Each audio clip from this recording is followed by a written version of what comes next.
அனைவருக்கும் வணக்கம். இன்று அக்டோபர் 1. அக்டோபர் 1 அப்படின்னா ரொம்ப ஒரு முக்கியமான ஒரு நாள் திரையுலகத்தில். என்ன அப்படின்னா, நடிகர் திலகத்துடைய பிறந்த நாள்.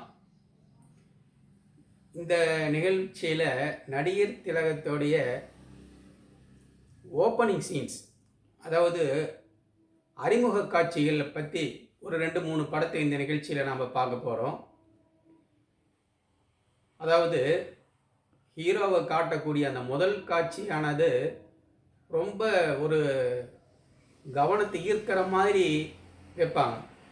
அந்த வகையில் நடிகர் திலகத்தோடைய திரைப்படங்களில் நிறைய படங்களில் அவர் தோன்றக்கூடிய அந்த அறிமுக காட்சி ரொம்ப சிறப்பாக இருக்கும்.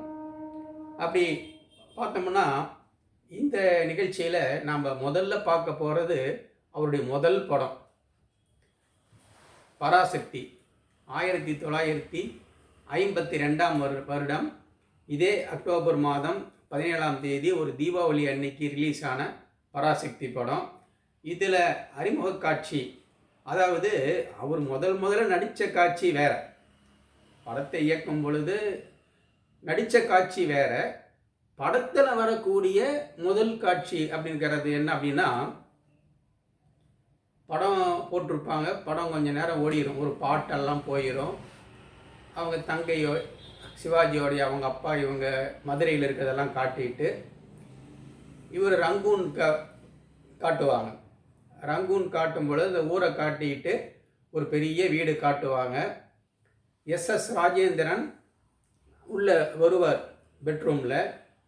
எஸ்எஸ் ராஜேந்திரனுக்கும் இதுதான் முதல் படம். நடிகர் திலகத்துடைய அண்ணனாக வருவார். இதில் 3 பேர் அண்ணன் தம்பி. சகசரநாமம் பெரியவர், அடுத்தது எஸ்எஸ் ராஜேந்திரன், கடைசி குணசேகரன் என்று சொல்லக்கூடிய நடிகர் திலகம். இப்போ முதல் காட்சியில் நடிகர் திலகம் என்ன பண்ணிகிட்டு இருக்கார் அப்படின்னா, தூங்கிட்டு இருப்பார். எஸ்எஸ் ராஜேந்திரன் வருவார், தம்பி குணசேகரா எந்திரிப்பா எந்திரி அப்படின்னு சொல்லிட்டு வருவார். இவர் நல்லா தூங்கிட்டு இருப்பார். எழுப்பி விடுவார். எழுப்பி விட்ட உடனே தூக்கி விடுவார். மறுபடியும் ரொம்ப தூக்கமாக வருது அப்படின்னு படுத்துப்பார்.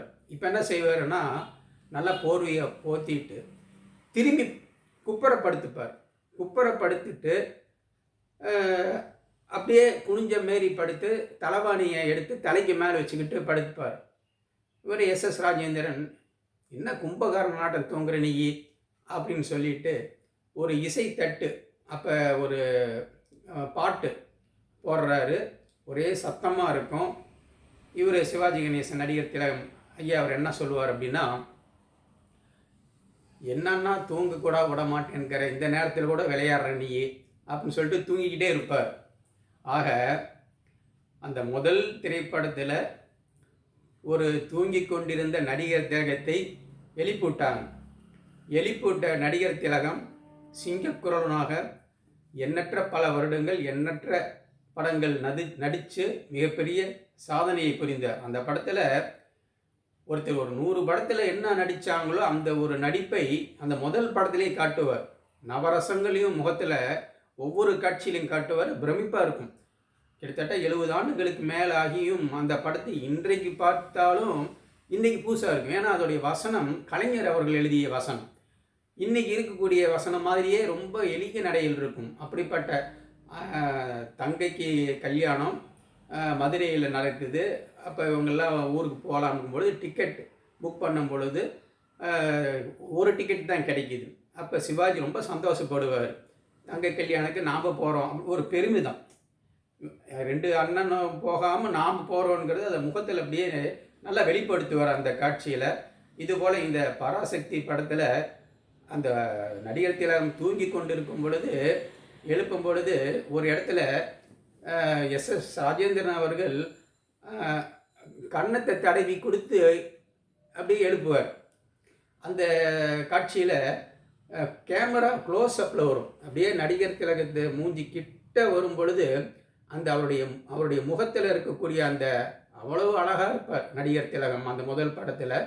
இது பராசக்தி படத்தோடைய அறிமுக காட்சி.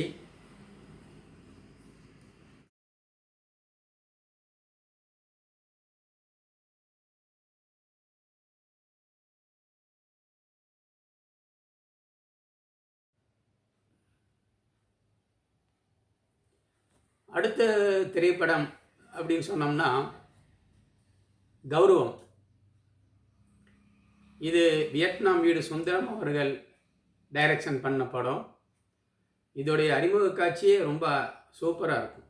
எப்படின்னா, படம் ஆரம்பத்திலேயே ஒரு கோர்ட் சீன் காட்டுவாங்க. சுந்தரராஜன் அவர்களுக்கு ஒரு கொலை செய்த குற்றத்திற்காக தண்டனைக்கு அனுப்பியிருப்பாங்க செஷன்ஸ் கோர்ட்டுக்கு.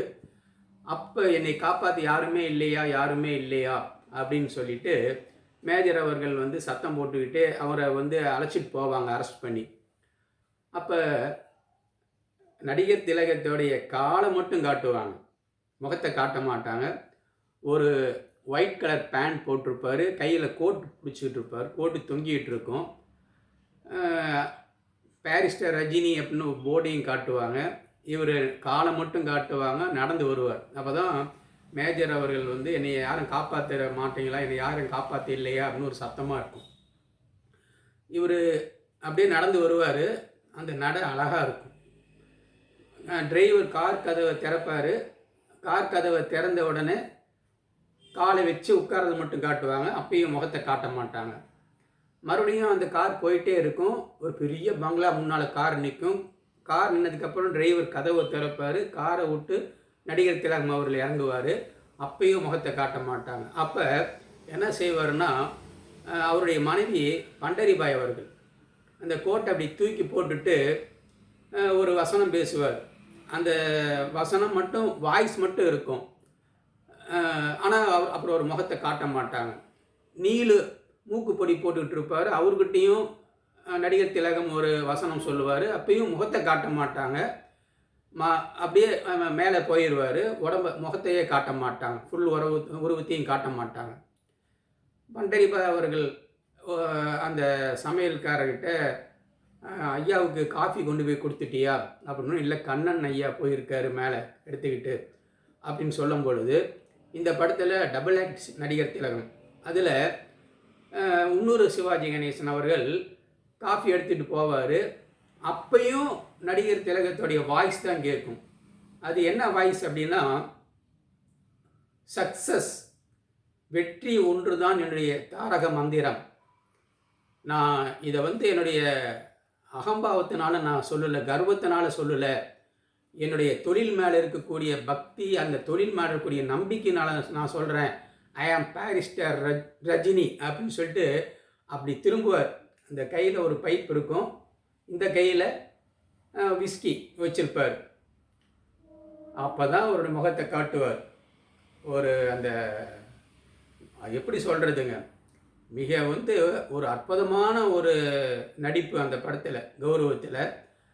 அப்போ அவங்க இன்னொரு சிவாஜி, இவர் பெரியப்பா, காஃபி கொண்டாந்துருக்கேன் பெரியப்பா அப்படின்ட்டு வருவார்.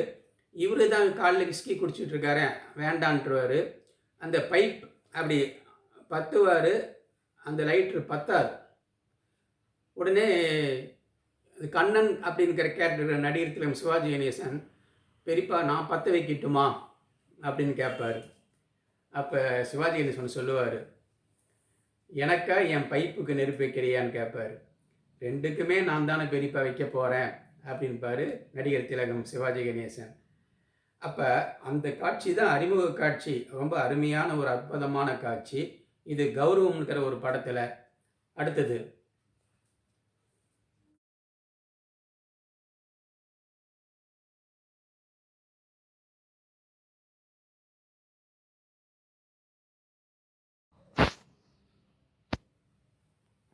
அடுத்து மூன்றாவது படம் தங்கப்பதக்கம். இதுவும் வெற்றிகரமாக ஓடின ஒரு மிகப்பெரிய வசூல் படம் தங்கப்பதக்கம். இது ஒரு நாடகமாக இருந்தது. இந்த நாடகத்தை நடிகர் திலகம் அவர்கள் தன்னுடைய சொந்த படமாக எடுத்தார், தங்கப்பதக்கம். இந்த படத்தில் ஆரம்ப காட்சியிலையும் சுந்தரராஜன் தான். ஒரு குடிசை இருக்கும், ஒரு பெரிய ரவுடி மாயாண்டின் பேர். அந்த ஊர் ஜனங்கள்லாம் வந்திருப்பாங்க. ஏய் மாயாண்டி வெளியே வாடா, நீ செஞ்ச கொலைக்கு உன் குடிசையோடு அப்படியே நான் தீ வச்சிட்றேன் நீ வெளியே வரையா இல்லையா அப்படின்னு சொல்லும் பொழுது மேஜர் ஒரு பெரிய அருவாள் எடுத்துக்கிட்டு அப்படி வெட்ட வருவார். கூட்டமெல்லாம் சிதறி ஓடிடும். அப்போ தான் ஒரு ஜீப் ஒன்று வரும், அந்த காவல்துறை ஜீப்பு. அந்த ஜீப்பிலிருந்து நடிகர் திலகம் இறங்குவார். அவர் வந்து ஒரு காவல்துறை அதிகாரியாக வருவார். அப்படி நடந்து வருவார். வந்த உடனே ஒரு அம்மா நடிகர் திலகத்துடைய காலில் விழுந்து, என் கணவர் அநியாயமாக கொண்டுட்டாங்களே ஐயா அப்படின்னு சொன்னவுடனே அப்படி கையை தலை மேலே வச்சு ஆறுதல் சொல்லிட்டு சிவாஜி கணேசன் அப்படி மூவ் பண்ணுவார். அப்படி பண்ணும் பொழுது சுந்தரராஜன், வாங்க மாப்பிள்ளை வாங்க அப்படின்பார். நடிகர் திலகம் சொல்லுவார், வர மாமனாரே வா மாமியார் வீட்டுக்கு போகலாம் அப்படின்னு சொல்லுவார். சொல்லிவிட்டு அந்த முதல் அவருடைய அறிமுக காட்சியே ஒரு நல்ல ஒரு சண்டை காட்சி. அந்த படத்தில் ஒரு அற்புதமாக மிக அருமையாக ஓடிய ஒரு வெற்றி படம். பாடல்கள் ரொம்ப இனிமையாக இருக்கும். இதுபோல் சொல்லிக்கிட்டே போகலாம். நடிகர் திலகத்துடைய படங்களில் அவர் வரக்கூடிய அறிமுக காட்சியும் அவருடைய நடிப்புகள் பற்றியும் ஒரு பெரிய ஆராய்ச்சியே செய்யலாம் என்று கூறி இந்த நிகழ்ச்சியை இந்த அளவில் நிறைவு செய்கிறேன். நன்றி, வணக்கம்.